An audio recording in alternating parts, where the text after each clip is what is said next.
Halo semua, kembali lagi di Brighter Days Leadership Podcast, di mana di episode sebelumnya kita sudah berbincang-bincang dengan our new senior pastor, Pastor Yose Carol, dan di 2 episode terakhir kita juga sudah berbicara dan berbincang-bincang lumayan panjang dengan our new associate pastor, Pastor Alfie dan Pastor Sydney.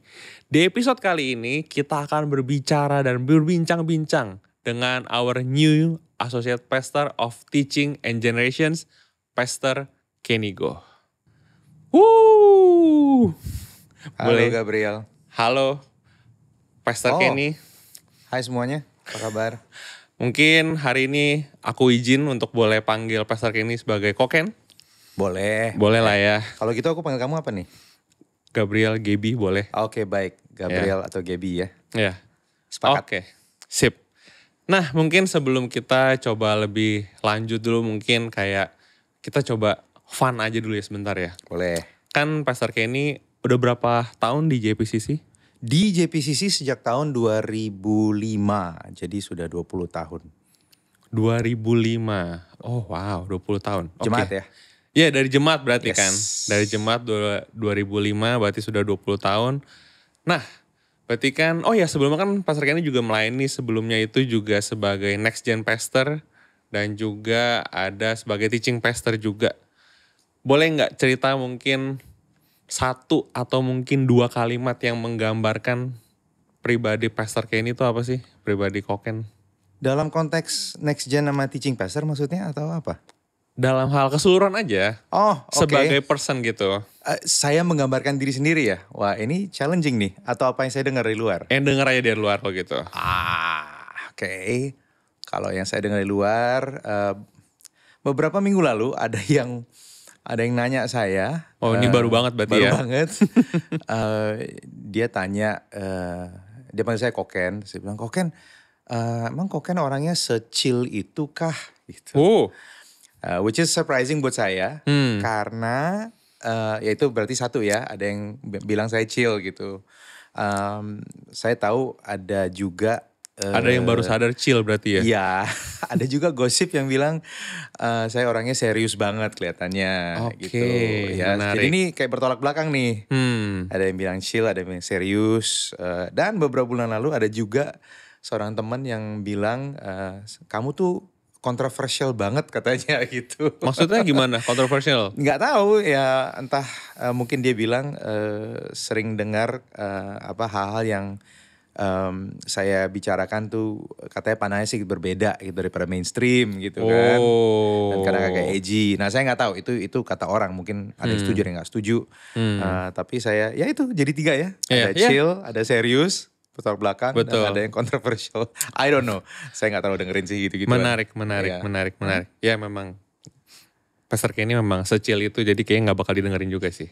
Mungkin sekarang chill, mungkin dulu gak chill kali ya. Mungkin dulu gak chill ya. Tergantung kapan ya. Bener, iya, benar. Oke. Oh ya sebelumnya mungkin selamat juga Koken yang sudah ditahbiskan dari Februari kemarin sebagai Associate Pastor of Teaching and Generations. Thank you. Dan kita kan kemarin itu kan juga sudah ngobrol juga dengan Kak Alfie, dengan Kak Sid. Dan hari ini ada kesempatan juga ngobrol bareng Koken. Mungkin sebelum itu boleh coba ceritain gak? Kan sebelumnya ini kan sebelum sebagai associate pastor ini Koken itu sebagai teaching group head atau teaching pastor. Ada gak sih bedanya gitu? Misalnya kayak dulu dari teaching group head terus ke teaching pastor lalu sekarang sebagai associate pastor of teaching and generation. Karena kan sama-sama ada teachingnya tuh. Iya, jadi saya sempat dengar cuplikan pembicaraan dengan Pastor Sydney, Pastor Alfie ya di 2 episode terakhir. Tapi mungkin kalau saya bisa tambahkan, ya ini kan bertanya tentang tugas associate pastor ya. Ya betul. Mungkin teman-teman dengarnya associate pastor of worship, associate pastor of community life, associate pastor of teaching and generations ya. Nah, sebenarnya itu bisa dibilang job desk-nya ada 2 sebenarnya. Oke. Job desk-nya adalah yang pertama sebagai associate pastor dulu gitu. Sebagai wakil gembala. Betul. Lalu baru urusan teaching and generations. Ya. Nah, bedanya apa? Tentu tambahan job desk di sisi associate pastornya. Kalau teaching and generations mungkin saya Ah. sudah punya pengalaman ya. Karena dulu kan memang memimpin Departemen Next Gen di Ya, JPCC. betul. Lalu tahun 2022 kemarin dipercayakan teaching group. Jadi ya kombinasi dua hal itu ya kan. Lalu ditambah lagi tanggung jawab sebagai wakil gembala atau associate pastor. Gitu. So ya tentu beda. Semakin banyak job desk-nya, semakin banyak tanggung jawabnya, scope-nya juga semakin luas. Dan ya tentu semakin banyak meetingnya. Semakin banyak meeting. Berarti kalau bisa dibilang kalau misalnya tambahan dari yang teaching and generation itu sebenarnya adalah wakil gembala. Berarti sebenarnya bisa kita bilang ya tangan kanan Koyose gitu ya sebagai senior pastor yang membantu apa yang menjadi inisiasinya dia gitu. Bisa dibilang salah satu dari 3 tangan ekstranya dia. Betul. Berarti tangan kanan Koyose ada 3. Ya. Sekarang ini karena ada 3 associate pastor, menarik berarti memang ada scope yang lebih luas berarti ya. Betul. Yang dibahas saat ini. Ya. Tapi kalau misalnya mau nanya juga nih, kan teaching group itu kan tadi kan kalau nggak salah, kau kan bilang baru lah di JPCC dari 2022. Ya. Ya. Ya. Mungkin banyak teman-teman yang nggak tahu juga yang menyaksikan ini, emang ada consideration apa sih dulu sehingga teaching group ini akhirnya terbentuk. Dan tentunya mungkin Koken yang mengusulkan juga mungkin adanya teaching group ini sehingga emang ada kebutuhan apa sih sebenarnya? Ya, sejarahnya sebenarnya sedikit lebih awal dari 2022. Memang dari dulu cara kami kerja di JPCC, cara kita kerja di JPCC, kita dikenal sebagai gereja yang banyak kontennya. Ya, kita melakukan banyak konten, baik itu dari segi khotbah tentu setiap minggu, lalu banyak topik kita seminar-seminar, leadership, betul. marriage, parenting, ya, next gen dan lain-lain itu. Sehingga dulu itu mungkin setiap departemen, setiap bagian mengeluarkan kontennya sendiri-sendiri gitu. Nggak ada yang saya nggak mau pakai istilah filter ya, tapi nggak ada yang mungkin bantu koordinasi, monitor ya, memastikan ada kesinambungan dari semua kontennya. Karena masing-masing ministry, masing-masing grup itu punya kontennya masing-masing Betul, itu. Betul. Jadi diawali dengan saya mulai mengepalai namanya content group head dulu ya. Nah itu kalau nggak salah sebelum pandemi kalau nggak salah. Sebelum pandemi. Atau mungkin tengah pandemi, saya udah lupa timelinenya. Tapi setelah sekian lama menjalani konten dan khususnya waktu saat pandemi, waktu kita semua lockdown, masih ingat teman-teman? Masih. Kita lockdown. Pakai masker. Ya seringkali yang kita lakukan kita konsumsi banyak konten. Ya di sosial media, YouTube, online dan lain-lain. Dan ya ini masuk ke teaching ya. Saya perhatikan memang kita nggak hanya sekedar harus bikin konten, tapi kita juga harus mengawasi pengajaran-pengajaran yang kita sampaikan melalui semua konten itu, dan juga ya harus ada yang bantu memberi arahan kira-kira pengajaran seperti apa yang mau kita sampaikan ke terutama jemaat kita dulu gitu ya, atau konten apapun yang dikonsumsi oleh yang umum di luar gereja JPCC gitu. Nah makanya saya propose penting nih untuk ada namanya teaching group atau teaching content head, group itu apapun ya. itu untuk memperhatikan. Nah kalau konten kan banyak genre-nya ya. Iya betul. Tapi kalau teaching kita sangat spesifik. Kalau teaching pengajaran. itu pengajaran yang berkaitan dengan firman Tuhan, ya, Alkitab, teologi dan lain-lain gitu. Jadi ada baiknya kalau memang ada sekelompok orang yang ditugaskan untuk ngawasin itu. Jadi awal mulanya terbentuk itu sebenarnya salah satunya justru adalah pendorongnya dari pandemi juga, bisa dibilang gitu kah? Ya karena waktu pandemi banyak sekali pengajaran yang muncul online, mayoritas bagus, beberapa agak tanda tanya ya. Tapi kita juga harus pastikan bahwa jemaat, khususnya jemaat JPCC, date members dan lain-lain itu mampu untuk menyaring, memfilter dan bisa discern lah dengan wise. Gitu. Jadi mereka bisa kurasi, mereka bisa nilai. Mana konten yang sebenarnya ya mungkin kalau pakai bahasa tadi lebih biblika, lebih alkitabiah gitu ya. Bisa dibilang begitu. Maka itu justru adanya teaching group ini justru untuk membantu itu semua. Yes. Oke. Tapi kalau dari segi, itu kan dari segi awal mula kebentuknya. Betul. Nah terus kalau misalnya segi kesibukannya saat menjadi teaching group head atau menjadi teaching pastor saat itu gimana? Berbeda apa yang Koken lakukan atau tim lakukan gitu? Ya banyak tentunya karena dari dulu JPCC nggak pernah ada yang namanya teaching group atau teaching pastor ya, belum ada. Jadi tentu PR pertama adalah sebenarnya membahasakan, mengartikulasikan apa namanya perspektif dari segi doktrinal teologi JPCC ya. Karena dari dulu ya tentu kami ada konsistensi dalam kami mengajar dan menyampaikan firman, tapi sebenarnya sudah terlihat polanya gitu. Kadang orang suka nanya gitu ya, JPCC itu kira-kira ada statement of faith nggak, ada pernyataan imannya nggak gitu ya, apa gitu. Betul. Nah dimulai dari situ sebenarnya gitu, untuk kita bisa define kira-kira apa ya gitu. Sebenarnya perspektif kita tentang topik A, B, dan C itu apa gitu. Jadi itu PR pertama sebenarnya.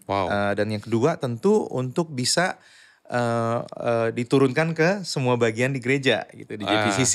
Ya ke ministry, ke date berarti ya. Betul, karena ini akan menentukan bagaimana kita memimpin, bagaimana kita bisa membentuk nilai-nilai kita, bagaimana kita bisa membuat keputusan setiap kali berhadapan dengan masalah, ya kan? Perspektif kita itulah yang akan membantu kita, gitu. Yang tentu kita belajar dari firman, dari Alkitab, dari firman Tuhan. Menarik. Berarti kalau misalnya bisa aku simpulin, berarti lebih kepada membantu jemaat justru untuk bisa mengartikulasikan apa yang menjadi kepercayaan mereka. Nah, ini cepet banget pertanyaan ini karena beda. That's actually my passion. Oh, gitu. Ya itu yang saya ingin bantu. Mungkin gak hanya di JPCC tapi dimanapun gitu.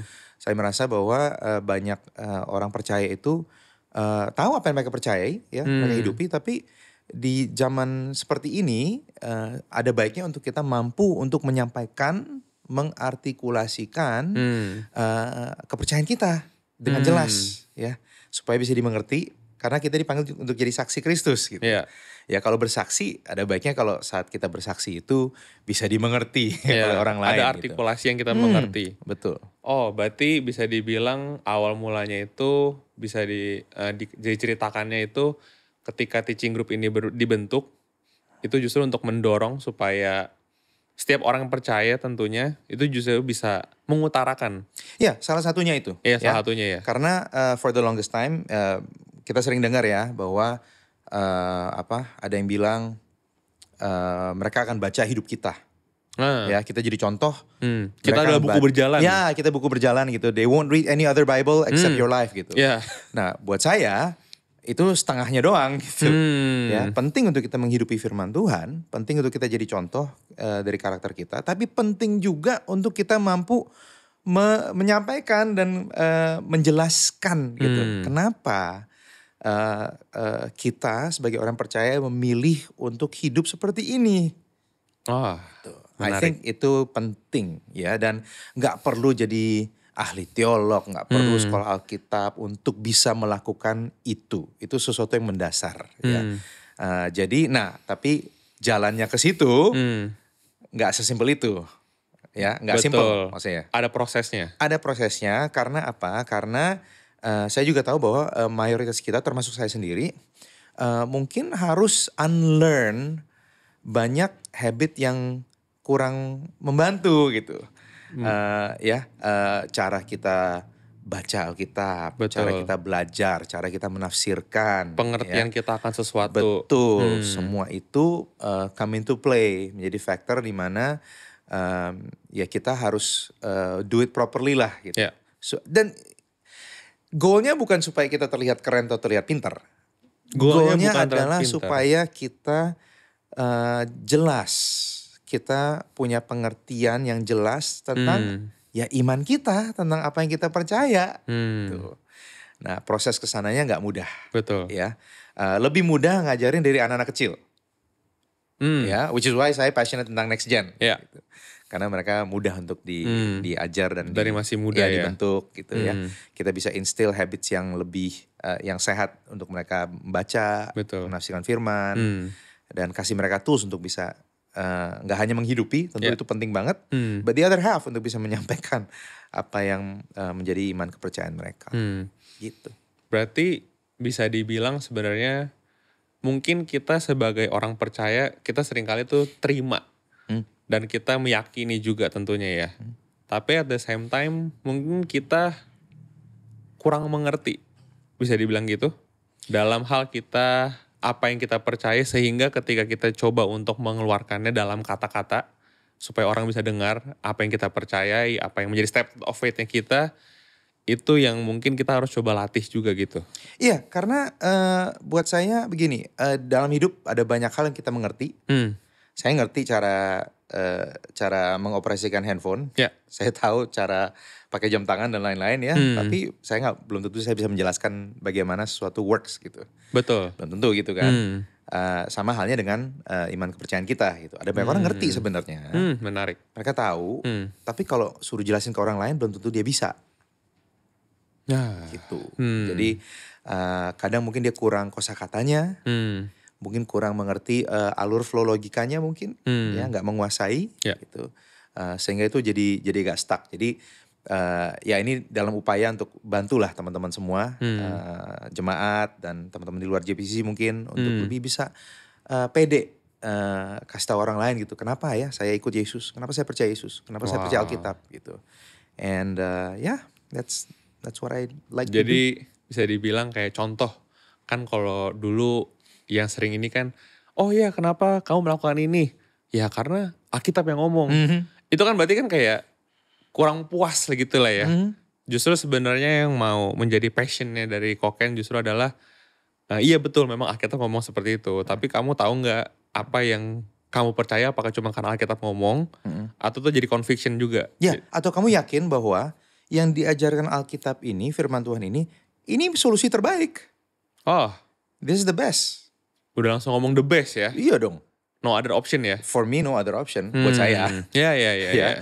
Buat teman-teman yang lain belum tentu. Gitu. Nah, dan banyak orang juga gak interested untuk mendalami atau belajar Alkitab, engage dengan Alkitab. Ya karena mereka gak ngerti caranya. Kalau baca boring, gitu kan. Dan ya sebenarnya nggak harusnya begitu. Ada tools yang bisa kita pakai. Gini, dari latar belakang saya, growing up, saya nggak semua orang yang saya lihat tuh diajarkan bagaimana caranya baca Alkitab. Ada yang mungkin dapat advice cuma ya pokoknya baca aja. Betul. Ya look, yes saya yakin Tuhan bisa bekerja, Roh Kudus bisa bekerja. Saat seorang buka Alkitab dan baca, Tuhan bisa tuntun, absolutely, ya. Saya sama sekali nggak deny itu.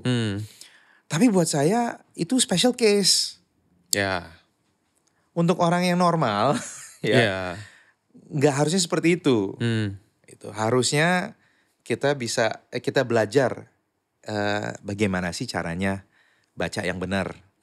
Harusnya ada instruksi gitu, harusnya ada guidelines untuk bantu seseorang. Oh ternyata ini toh, ternyata maksudnya begini. Oh ternyata kenapa layoutnya seperti ini. Oh saya jadi mengerti. Gitu. Jadi it's not a mystery teman-teman. Kita cuma perlu beberapa guides, tips dan tools untuk kita bisa tahu caranya, dan tentu perlu latihan, perlu dipakai setiap hari gitu. Berarti, so itu salah satunya. Berarti apakah bisa aku simpulkan jadi kayak seringkali kan kita sebagai orang percaya, orang Kristen kan seringkali kita juga sering tanya, kok kayaknya saya nggak dengar suara Tuhan ya, kok kayaknya Tuhan nggak ngomong gini ya. Terus ketika coba baca Alkitab, kok kayaknya nggak dapet juga ya jawaban Tuhan apa gitu kan. Apakah justru itu menjadi salah satu kenapa kita mungkin nggak bisa dengar suara Tuhan clearly, atau mungkin kita merasa nggak dengar? Ya karena ya cara baca kita yang mungkin salah, cara kita trade buku itu salah gitu. Apakah seperti itu? Ya, dan juga ekspektasi. Yang mungkin seseorang yang punya motif dan niat yang baik kasih tahu bahwa hey kamu harus belajar mendengar suara Tuhan. Dan saya bilang amin. Ya, kita harus bisa belajar dengan suara Roh Kudus, suara Tuhan. Tapi maksudnya lewat apa? Ya. Itu apakah kita berdiam diri puasa 40 hari sampai telinga rohani kita terbuka dan kita Ya. mendengar suara Tuhan apa gitu kan?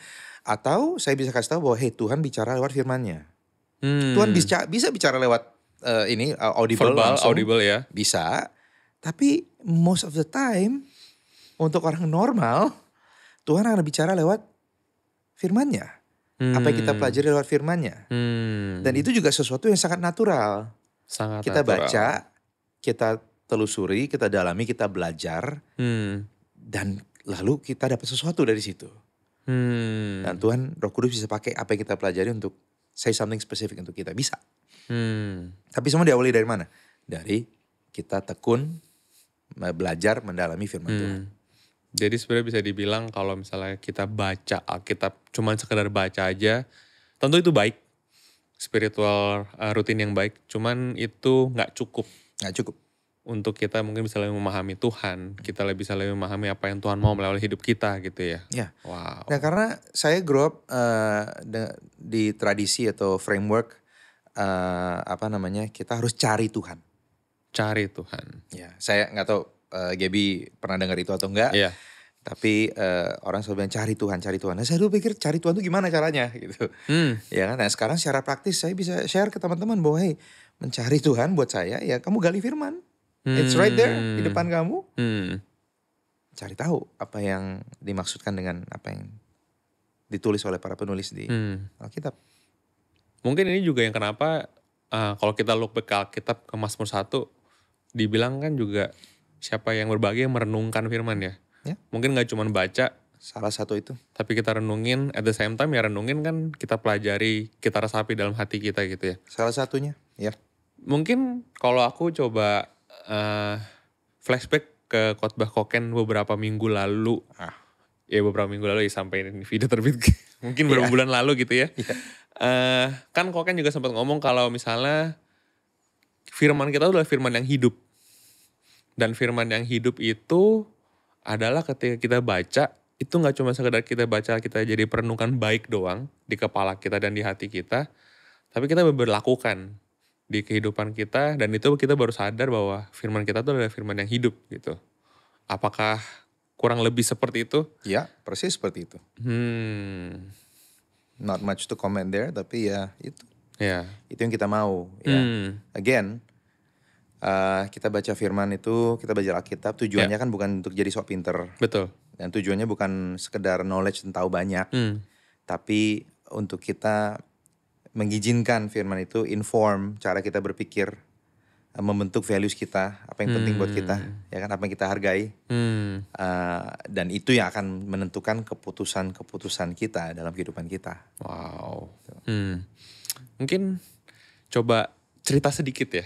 Kalau dari pengalaman Koken kan kelihatan banget nih ya punya antusiasme di situ. Nggak tahu itu bahasa yang tepat atau enggak gitu ya. Tapi apa sih sebenarnya yang mendasari Koken tuh punya certain antusias di situ? Apakah mungkin dampak pertamanya yang tadi kita ngomongin dari COVID yang mulai banyaknya pengajaran online, atau mungkin ya dari Koken muda, dari kuliah atau dari SMA gitu yang ya sebenarnya memang punya interest akan hal ini gitu. Pada dasarnya saya memang orangnya suka belajar, suka baca. Tapi disclaimer ya, saya ini nggak sekolah Alkitab, kepingin tapi masih belum, ya. Jadi saya nggak punya formal education dari sisi teologi, ya. Tapi suka belajar lah. Ya, saya suka belajar. Saya ikut Tuhan tuh dari usia 12 tahun. Melayani ya, sangat aktif di gereja. Singkat cerita di tahun ke-10 waktu itu saya masih kuliah. Saya udah kuliah atau selesai kuliah. Saya menghadapi krisis iman saya. Oh, krisis iman. Oke. Krisis iman tuh dalam arti Tuhan bener gak sih? Tuhan bener ada gak sih? Ini Yesus bener ada gak sih? Ya kan? Krisisnya anak-anak muda lah. Mungkin ya.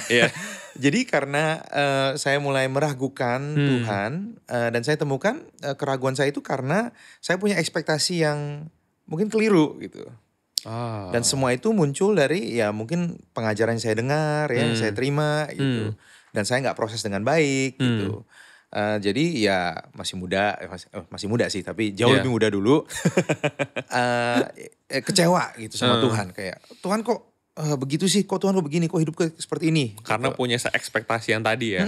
Betul gitu. Nah sampai di titik di mana saya even menyatakan udah kalau kayak gini saya nggak mau jadi orang Kristen lagi deh gitu. Saya nggak mau ikut Tuhan deh gitu ya. Sampai sebegitu dulu. Sampai segitunya, sampai ada seorang teman yang kasih saya kaset khotbah dan saya belum pernah dengar khotbah seperti itu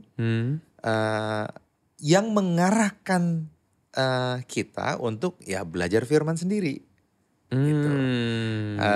Saya dari dulu dengar khotbah dan saya pasti ya percaya aja lah apa yang dikhotbahin gitu ya. Karena kan yang ngomong pendeta, masa salah gitu kan. Dan saya juga nggak tahu ada cara lain. Ya, saya dengar apa yang dikhotbahkan, saya lakukan dengan tulus. Dan tentu saya juga masih Bible study, saya belajar Alkitab dengan cara yang saya tahu gitu. Tapi di titik itu saya sadar bahwa ternyata kayaknya kepercayaan saya ini bukan sesuatu yang saya yakini sendiri. Kepercayaan. Ya, ini masa-masa lagi galau, lagi mencari jati diri ya, identitas gitu ya. Tapi di situ kayaknya Tuhan bekerja. Dan saya jadi sangat curious.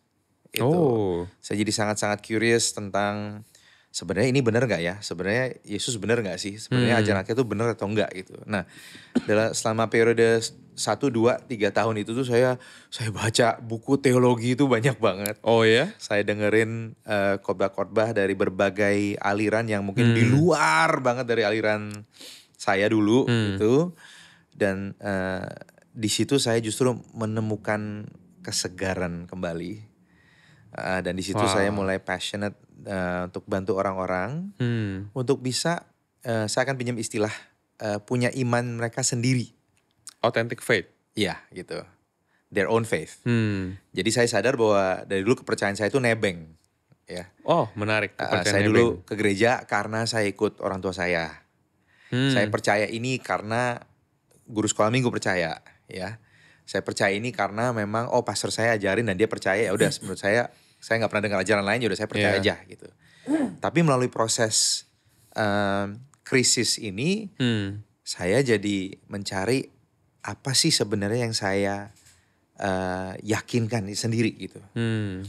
Dan lewat saya belajar, tentu nggak bisa belajar sendiri ya. Dengan teman-teman, dengan grup, kita berproses dalam gereja lokal tuh penting banget ya. Ya pelan-pelan membentuk pengertian prinsip sendiri gitu. Dan tentu ini setelah saya belajar sekian lama, ya sebenarnya yang saya yakini sekarang juga nggak baru-baru amat sih. It's not new ya. Ternyata memang sudah diproses oleh mungkin ratusan ribuan orang sejak 2000 tahun lalu atau lebih ya.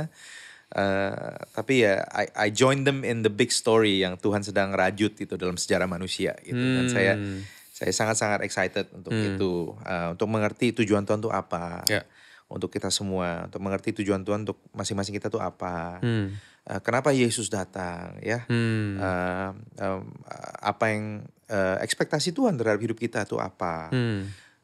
Ini menjadi lensa di mana saya bisa melihat seluruh realita dalam kehidupan manusia gitu. So I love it.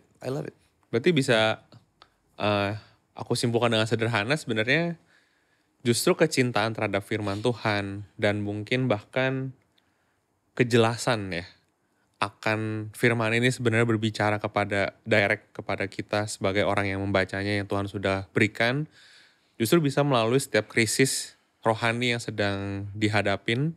Dan justru ini juga bisa jadi pelajaran juga ya buat teman-teman ya. Mungkin ketika in fact menurut saya semua orang percaya harus bergumul dengan imannya ya. Harus ada titik di mana mereka bertanya, ini beneran gak sih? Yang saya percayain worth it gak sih? Ya. Betul. Saya sih dengan sangat mudah dan gamblang menyatakan I think itu fase yang baik untuk dialami oleh orang-orang Kristen ya.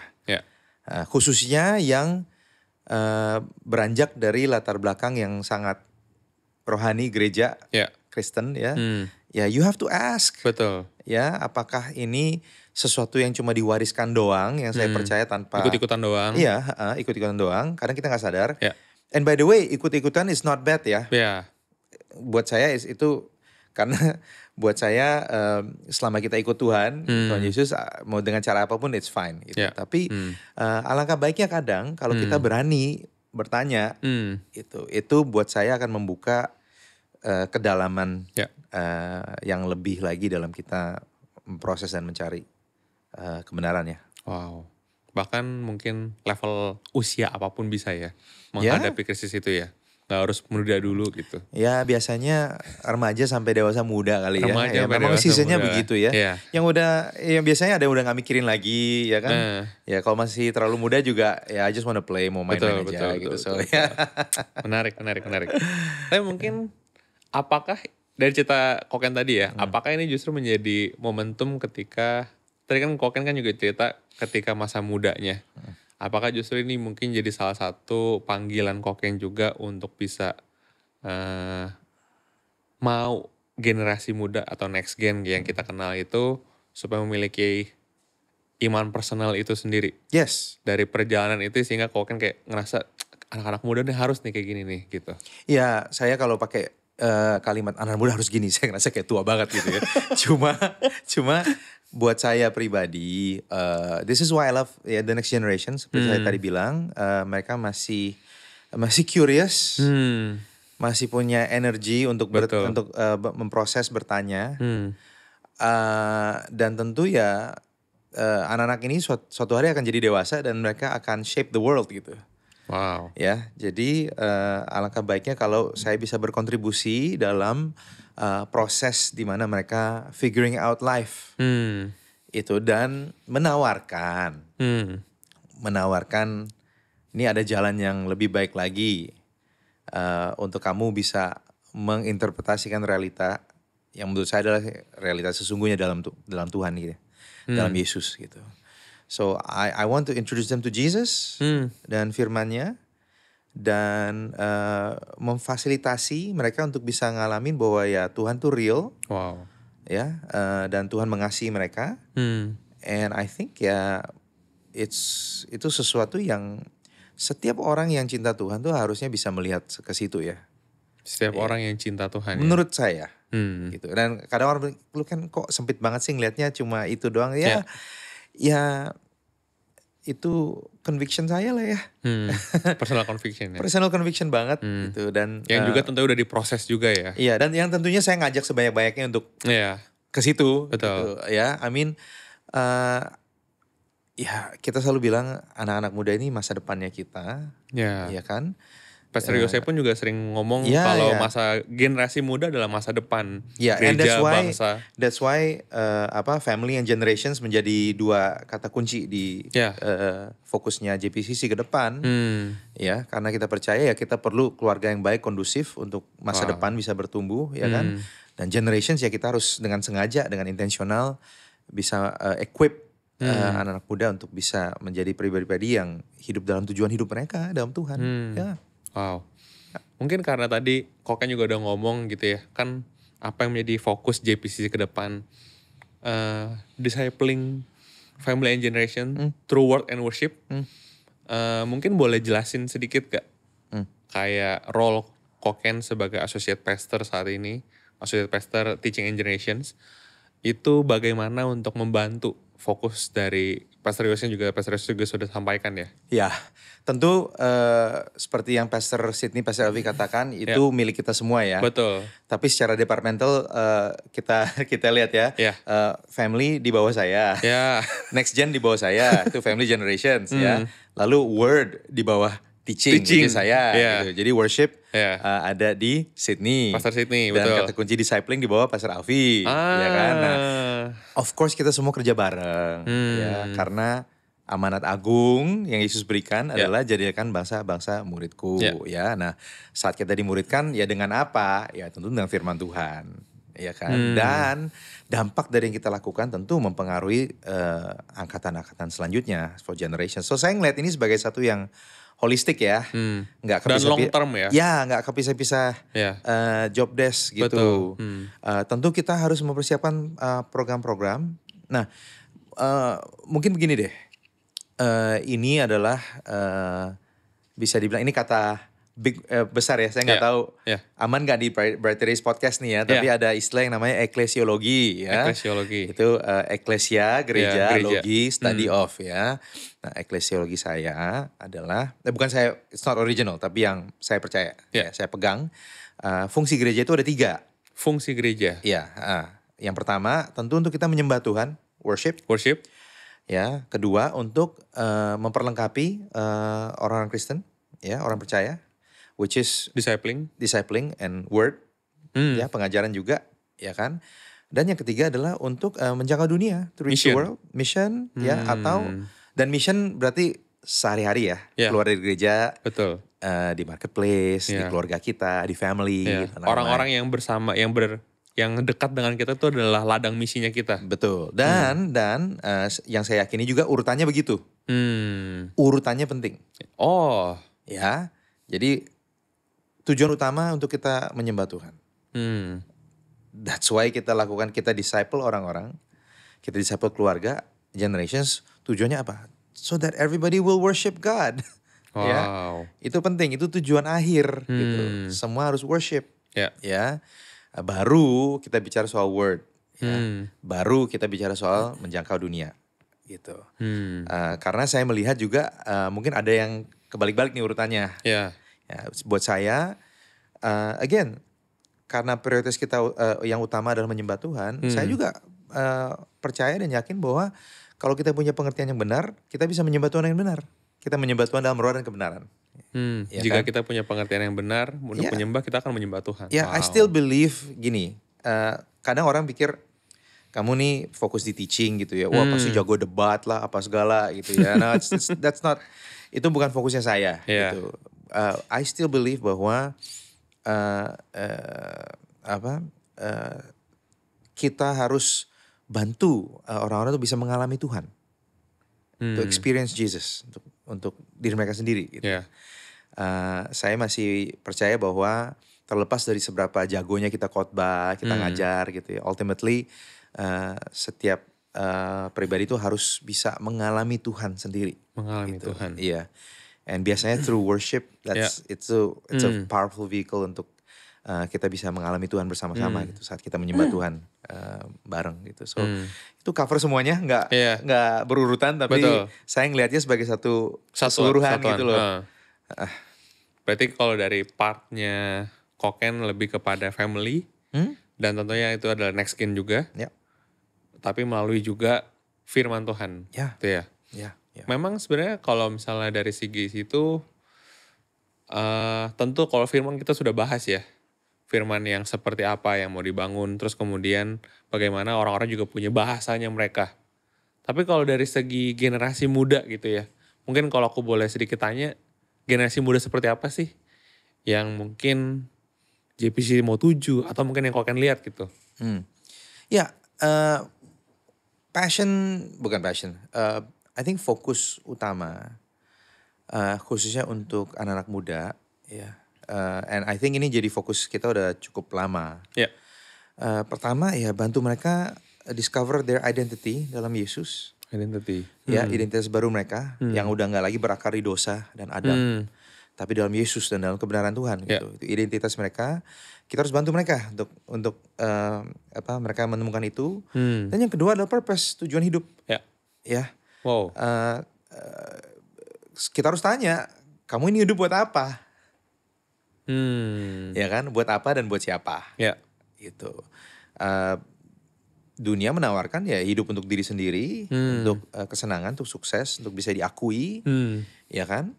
Tapi kan kalau dalam Tuhan tujuan kita untuk memuliakan Tuhan. Kita hidup bukan untuk diri sendiri, tapi untuk seorang sumber eksternal ya yang menentukan realita dan kebenaran hidup kita.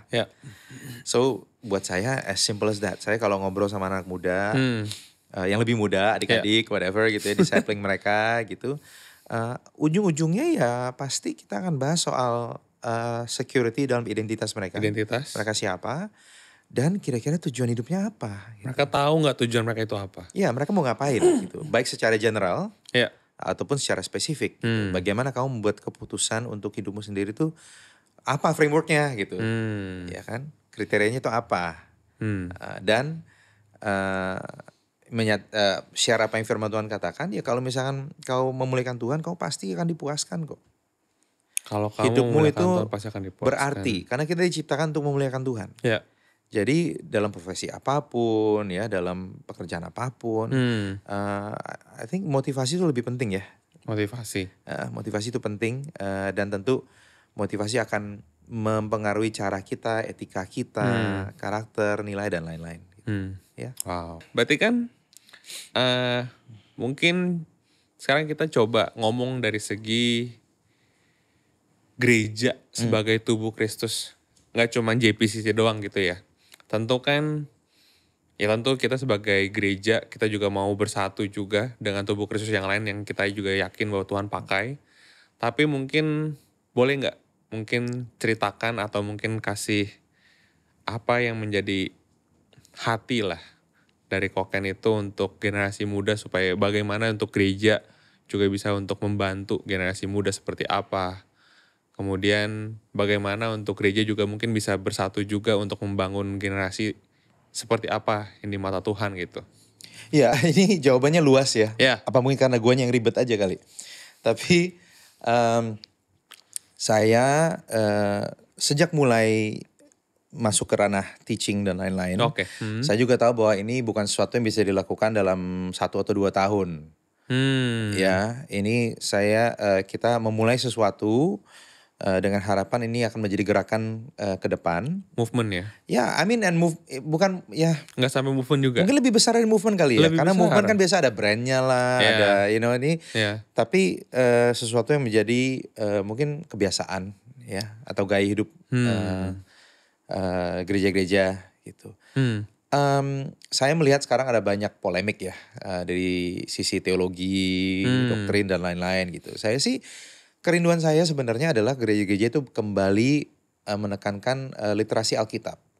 Literasi Alkitab. Itu sesuatu yang buat saya hal yang mendasar yang kita agak kecolongan lah. Lately gitu. Khususnya yang generasi yang sudah tua. Lebih tua. Actually my generation mungkin ke atas gitu ya. Kita mungkin terlalu berasumsi bahwa adik-adik kita, anak-anak yang sudah ke gereja itu udah tahu gitu. Tapi sebenarnya kalau kita bisa mulai dengan literasi Alkitab aja, supaya lintas generasi dalam gereja itu bisa ngomong dengan bahasa yang sama, ya. Kenapa? Menarik. Karena hari-hari ini dengan adanya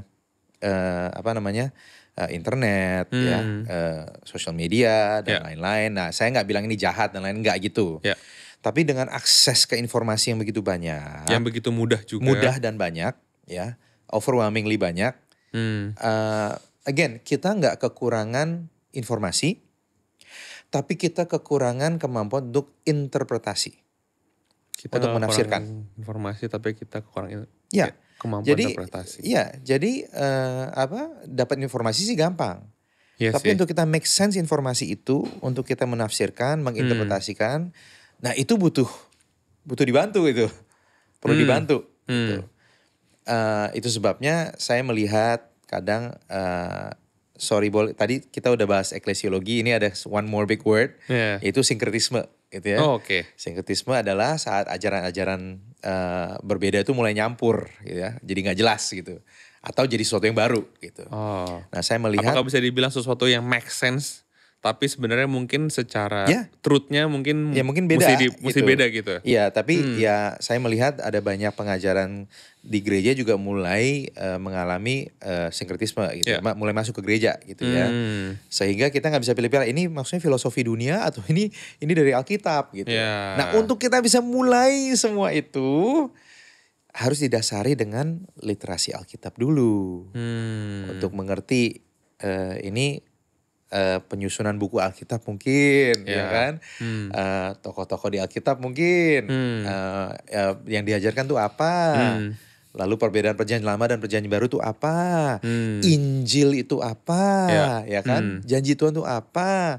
So very basic stuff yang menurut saya harus kita mulai ajarkan dulu ke generasi muda, yang lebih muda, ya, supaya kita bisa engage dalam pembicaraan di level yang sama nih.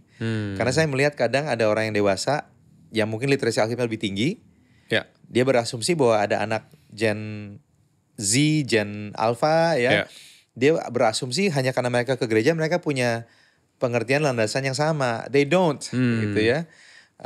Di beberapa negara bahkan ada istilah yang namanya post-Christian gitu. Oke. Ya, mereka dulu terekspos dengan hal yang Kristen, tapi habis itu udah over the lewat gitu.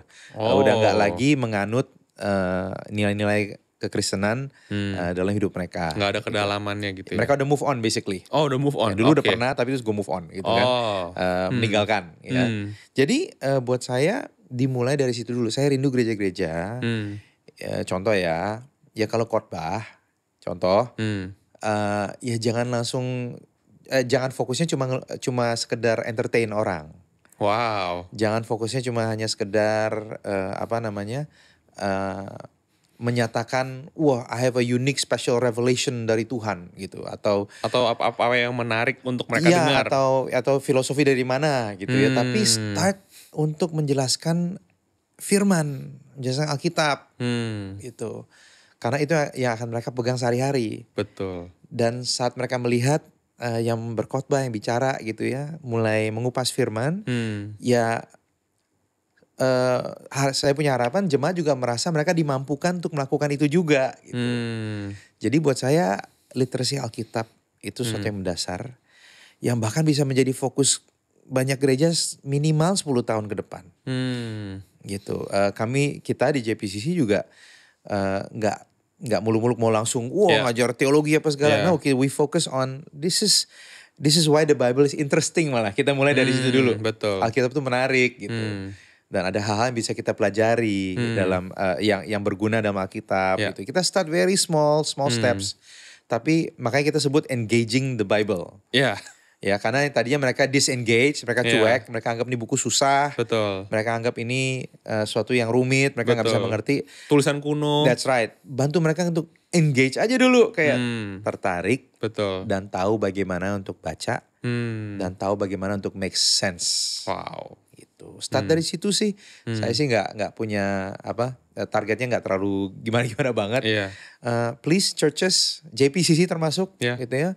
Yuk kita muridkan jemaat menjadi murid-murid Yesus dengan cara bantu mereka untuk bisa baca Alkitab dengan benar, especially in a group dalam komunitas mereka.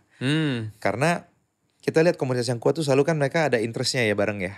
Betul. Mungkin ada yang komunitas sepeda, komunitas tenis ya. Tenis sana. Kita gereja ini sebenarnya komunitas Alkitab sebenarnya. Menarik.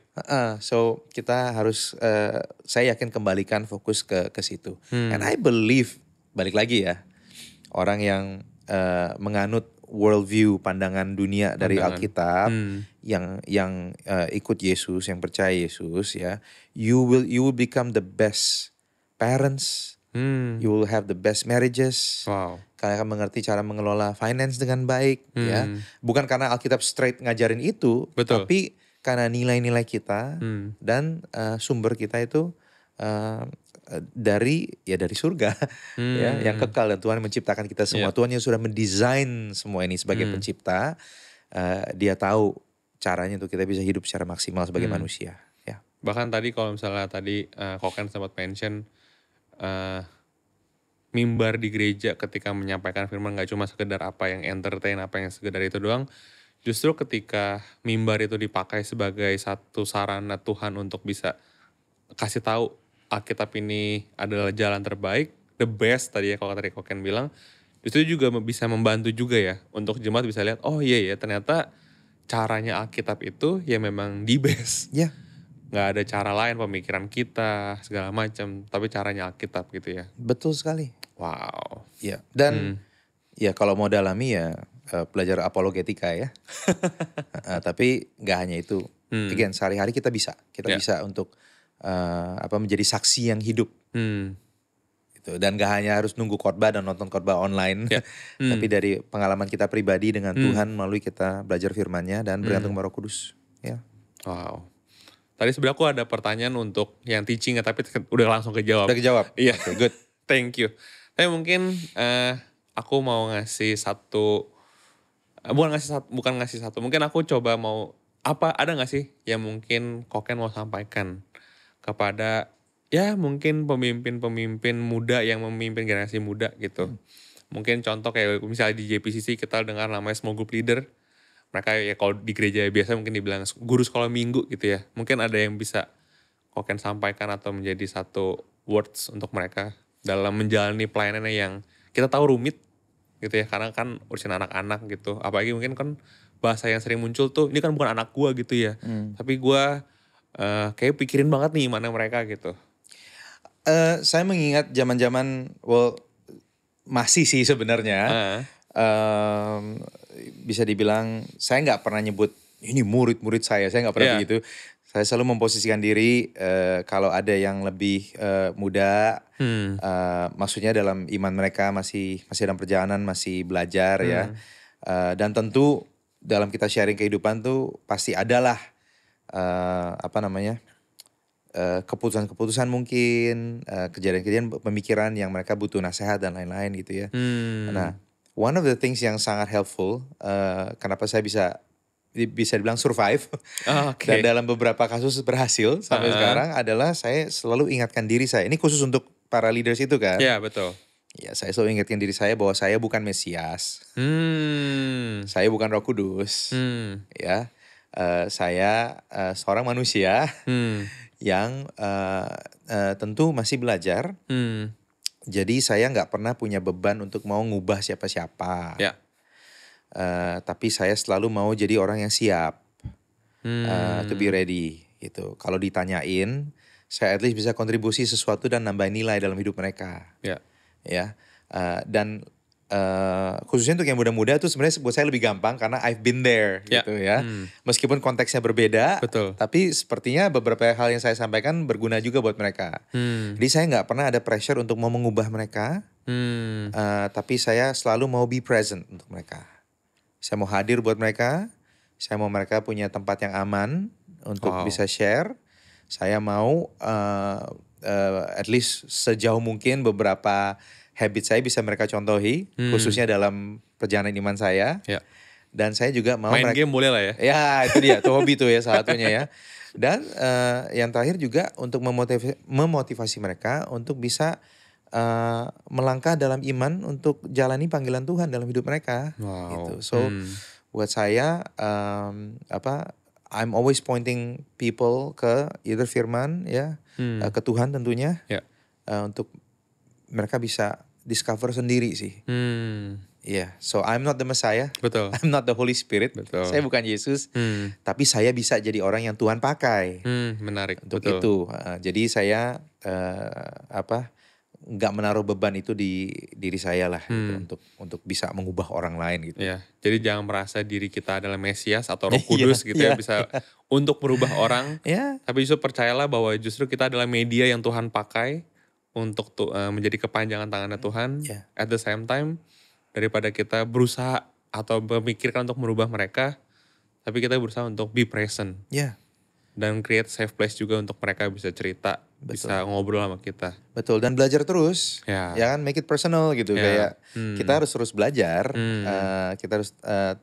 Kita harus punya hubungan yang real dengan Tuhan dulu deh. Gitu ya. Bukan hubungan dengan pelayanan, dengan gereja, tapi ya personal dengan Tuhan lah. Karena sulit ya kalau kita gak punya hubungan yang real dengan Tuhan, apa yang mau kita bagiin. Apa yang mau kita sampaikan gitu ke mereka, ya kan. Jadi saya dapat advice yang sangat bagus, ini bukan dari saya. Bahwa tugas kita sebagai seorang apapun itulah, guru, mentor, whatever it is. Our job is to empty our cup, untuk mengosongkan cangkir kita. Bukan tugas kita untuk menuhin cangkir orang lain. Ya, saya ulangi lagi deh biar lebih jelas. Bukan tugas kita menuhin cangkir orang lain, tapi tugas kita untuk ngosongin cangkir kita. Karena orang lain mungkin generasi yang baru punya cangkir yang lebih besar kali ya. Betul. Jadi saya nggak akan bisa memuaskan, Hmm. tapi cangkir saya yang saya tahu, yang saya mampu, yang saya udah terima dari Tuhan, saya bisa tuangin ke mereka.